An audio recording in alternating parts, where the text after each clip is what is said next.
Nagluluto na si Mrs. Pasta. Wow, special to ah. Ano to, Chi? Ano yun? Kamote? Kamote nga kainin natin, tsaka pasta. May vegetable salad.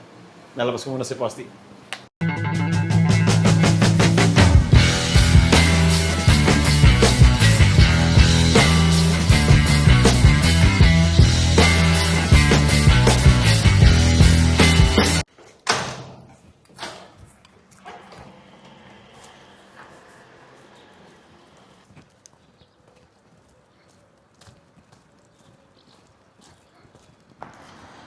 Hi, good afternoon sa inyo. Good morning, good evening, good day. Kung nasa mang parte kayo ng mundo. At welcome sa panibagong vlog. Yung kasama ko na si Posti. Tagal niya magpupo. Ganda ng place namin ha. Nasa lalim kami ng maraming puno. Kung katulad dati, pag lumalabas kami ni Posti, halos madilim na. Tingnan nyo naman ngayon, 7 PM na dito, pero may araw pa. Tirik na tirik pa rin yung araw. So lakad-lakad lang kami dito habang hindi pa nagpupupo to. Tumatsyempo pa. Ang ganda ng mga kulay ng damo, oh. Diba? Ito ang mga favorite ng mga photographer. Favorite nilang oras, diba? Ito tinatawag na golden hour. Tingnan niyo yung mga damo. Para siyang may mga gold sa dulo. Diba? Tapos meron din ng ganito. Pero baka may ihi na to ng diba? Baka may ihi na ng aso. Hindi pa rin nagpupupo to. Hey.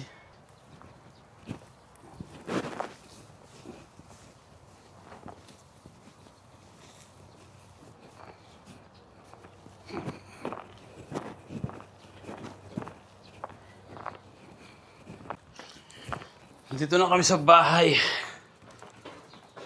Grabe, ang init ngayon. Ang layo na nilakad namin ni Posti. Ang tagal niya magpupo.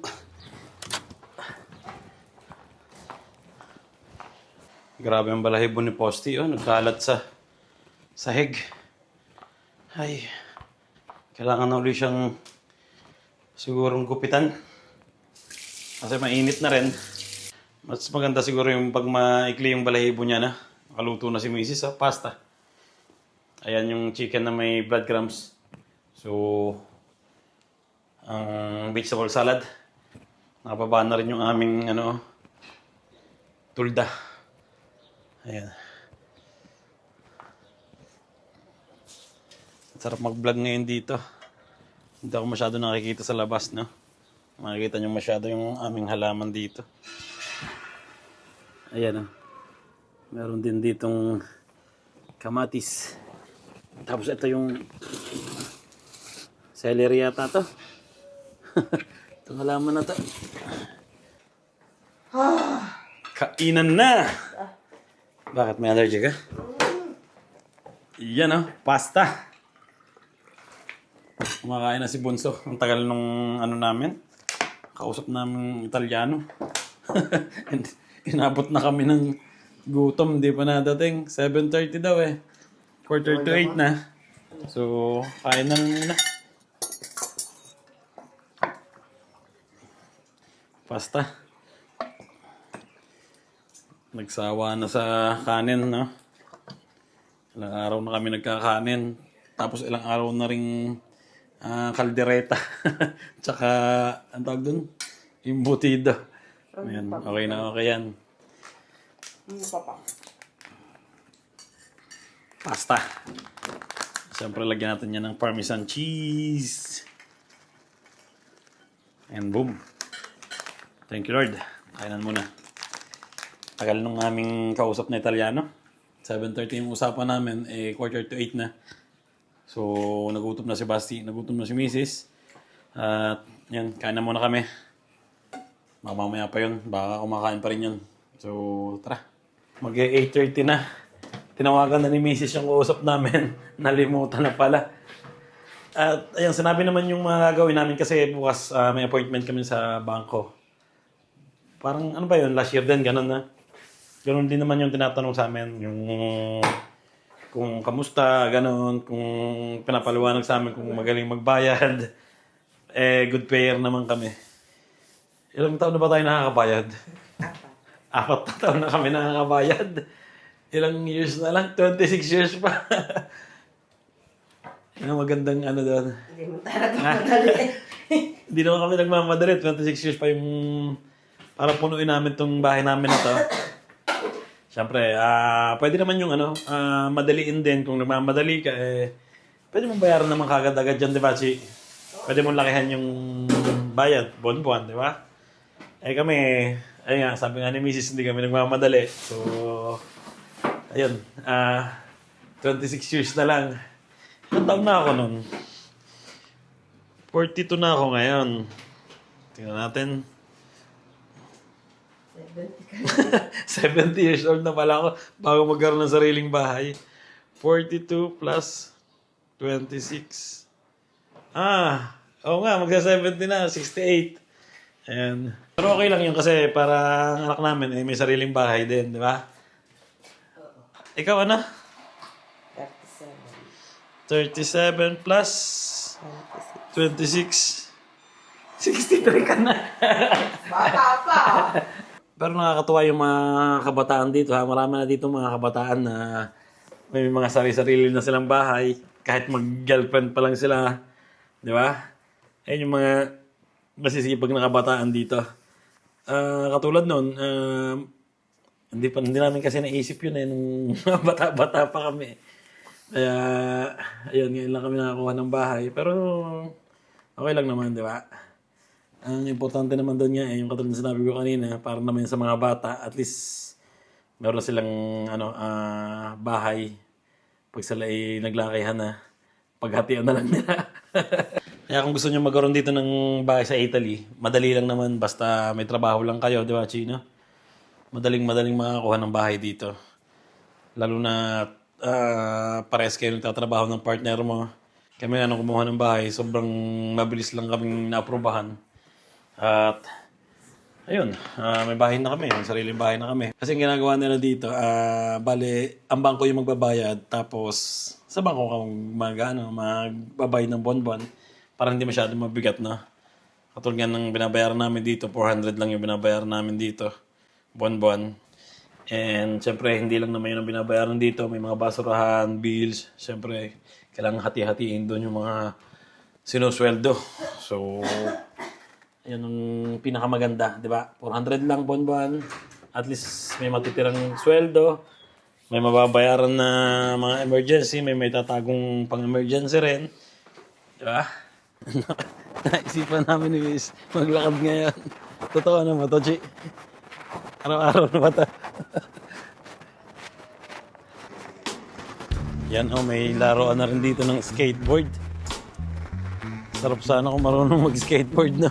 Makakapaglaro tayo. Hindi ka ba marunong mag-skateboard? Ha? Yung dating mga damuhan na lakaran, ginawaan ng maganda. Ganito yung nakita namin kotse na binibenta nung isang araw. Jeep na yellow. Yan, simbahan dito sa amin. Ganda ng ilaw.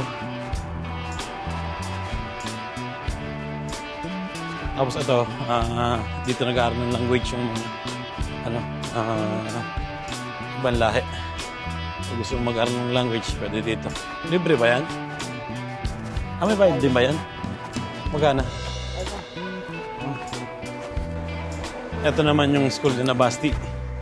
Puro walk-in distance lang yung mga dito. Mga school, simbahan, ito yung basketballan, saka yung gym. Gusto mong mag-gym, tao kakahiyain na. Kakahiyang mag-gym pag may tao. Baka pasikatan tayo dyan. Doon yung school ni Basti, tapos dito yung court ng basketball. Yung pinagpapraktisan nila. dito sa amin, ano, kumbaga lugar-lugar yung mga basketball. Halimbawa, ayan, Nasugbu, parang mga interbarangay. Ganun. Nakakailang kilometers na tayo, 774 meters pa lang, wala pang kilometers. Kunti pa, di ba? Yun, 1 kilometro na kami. Ilan tayong gagawin natin? Ilan ang gagawin natin? 3 kilometers? Dito na lang tayo, ikot na lang tayo na. Ako gusto mo sa mas malayo pa rin.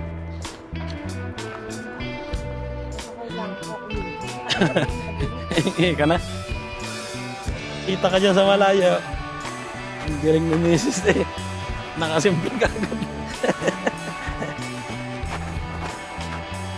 Kasi kung uuwi kami ng bahay, wala na.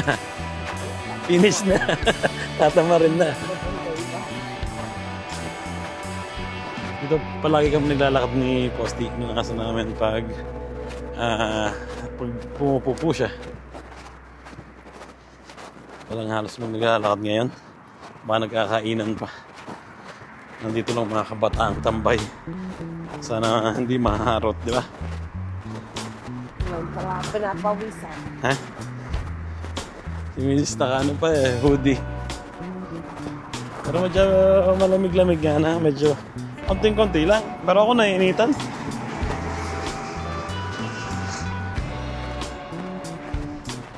Ang ganda dito ng kalsada na.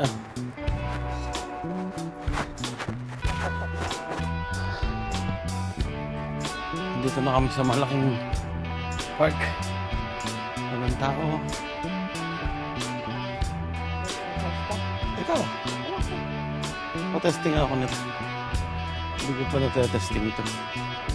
Ito. Maganda to sa bewang ha. Yan o. Ano ba to? Uy! Oh! Oh! Parang nalalaglag yung kanain ko ngayong araw na to. Nag-i-steady pag doon. Ibig sabihin, dapat yung paa nakaganan. Nasa gitna. Ayan. Yun! Oh. Si Mrs. nagbabike doon. Habang ako nag-ano dito. Pag sa ganito, twist out. Twisting. Bilis ng motor. Okay ka lang? Masarap pala mag ganito eh. Oh, sakit siya sa bewang. Ang hirap maglakad. Gumagalaw yung ano, oh. Hindi yan. Masyadong hangin. Oh. Matangan nag-alaro dito sa gabi. Hindi mo nakakita. Tingnan niya, gumagalaw. Kanina ko pa napapansin ng gumagalaw eh. Parang walang tao dito. Ako sumama sa bahay. Saan tayo dadaan dito? Natin. Ha? Sa Malaya ulit? Sa may school ulit? Sige. 2.5 na. Ayan. 32 lang. 32 minutes na kami lalakad. Nakauhaw na ha. Ha? Landong ko na yung uhaw. Ayan, dahil naglalakad. Dito na kami dadaan sa sa highway pa uwi ng bahay.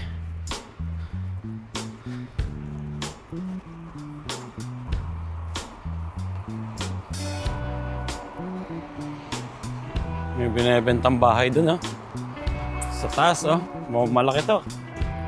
Diba? Yan ang mga gandang bahay. Nasa tapat ng highway. Pero sigurado na mahal to. Ano?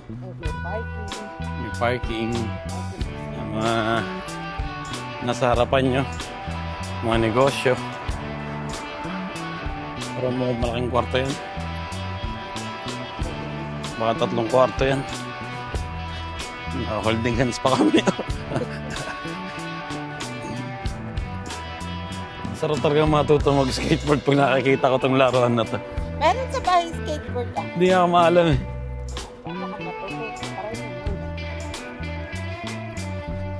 Yan o. Ayos na ayos siya pag may mga ganang laruan. Dito tayo naman.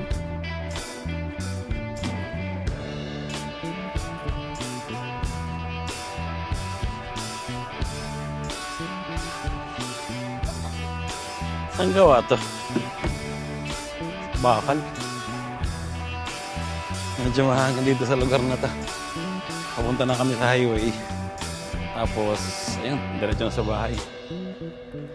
Ligo at pahinga na. Tulugan na at bukas may trabaho.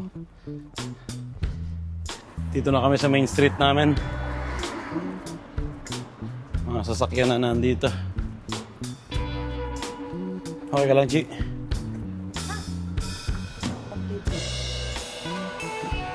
Ang bango, may leather dun sa negosyong yun. Ba't sarado yung bukas pala? Ice creaman. Bawal tayo mag-ice cream ngayon. Sayang ang nilakad. Malapit na kami sa bahay. Sarap maglakad pag ganitong no? May init tapos may hangin. Dumaan na yung train. Ganda ng buwan, no? Ay. Anong tayo? Kilometers? 4.10. Wow! 4.10 kilometers. Bukas ulit? Ha? Bukas ulit? Depende. Depende kung pagod sa trabaho o hindi. Madilim na yung kalsada dito. Pero lagi akong may baong ngayon. Ito. Pepper spray. Ay, andito na kami sa bahay. Isang oras din pala yun, no? Akala ko, 40 lang. Ay, ligo-ligo. Para masarap ang tulog. At dito ko na rin tatapusin ang vlog namin ngayong araw na to.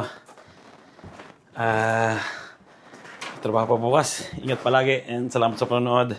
And God bless sa inyo lahat. Ciao. Para makumpleto, push up muna tayo. 1, 2, 3, 4, 5, 6, 7, 8, 9, 10, 11, 14, 16, 17, 19,